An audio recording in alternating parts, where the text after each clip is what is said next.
গোপালগঞ্জের ঘটনায় আওয়ামী লীগের পেশি শক্তির রাজনীতির চিত্র ফুটে উঠেছে বলে মন্তব্য বিএনপি নেতাদের। অন্যদিকে অন্যান্য রাজনৈতিক দলগুলো পরিস্থিতি মোকাবেলা ঐক্যের উপর জোর দিচ্ছে। ঢাকা রিপোর্টার্স ইউনিটিতে জেএসডি আয়োজিত আলোচনা সভা, এতে বিএনপি সহ বিভিন্ন রাজনৈতিক দলের নেতারা অংশ নেন। আলোচনায় উঠে আসে গোপালগঞ্জের সংঘর্ষের ঘটনা। রাজনৈতিক দলের নেতারা এজন্য দুষছেন সরকার ও আইনশৃঙ্খলা বাহিনীকে। বিএনপি নেতারা বলেন, আওয়ামী লীগের জন্মই পেশি শক্তির মাধ্যমে। এত কিছুর পরও তাদের পরিবর্তন হয়নি। কোনোভাবেই এদেরকে আর রাজনীতিতে ফিরে আসতে দেয়া যাবে না।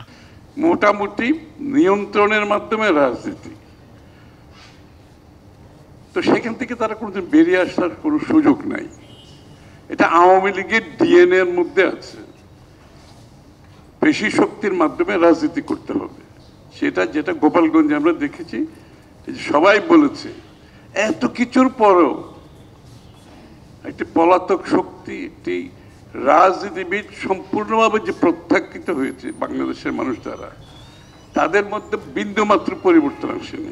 অন্যান্য দলের নেতারা এমন ঘটনার জন্য নিজেদের মধ্যে বিভেদকে দায়ী করছেন।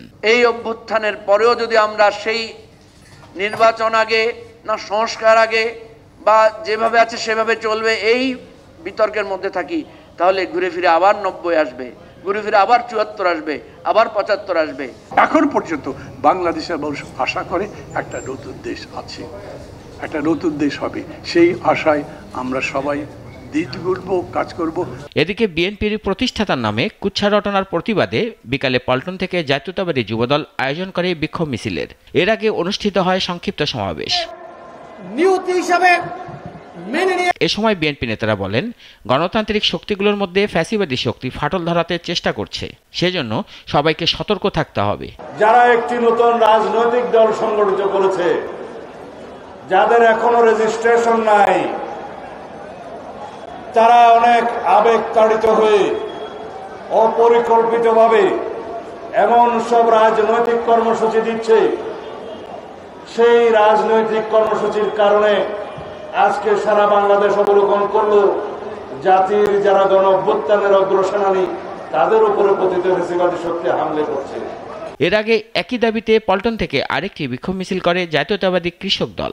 আপনারা যারা ৭১-এর পরাজিত শক্তি, আপনারা যারা ৮৬-এর পরাজিত শক্তি, আপনারা যারা গোপন আঘাতকারী, আপনারা যারা ওয়াদা ভঙ্গকারী, বারবার জনগণকে এক কথা বলেছেন আর কাজ করেছেন আরেকটা, আপনাদের অপপ্রচার দিয়ে তারেক রহমানের মতো আপসহীন এক নেতাকে তার আপনারা ভাবমূর্তি খণ্ড করতে পারছেন।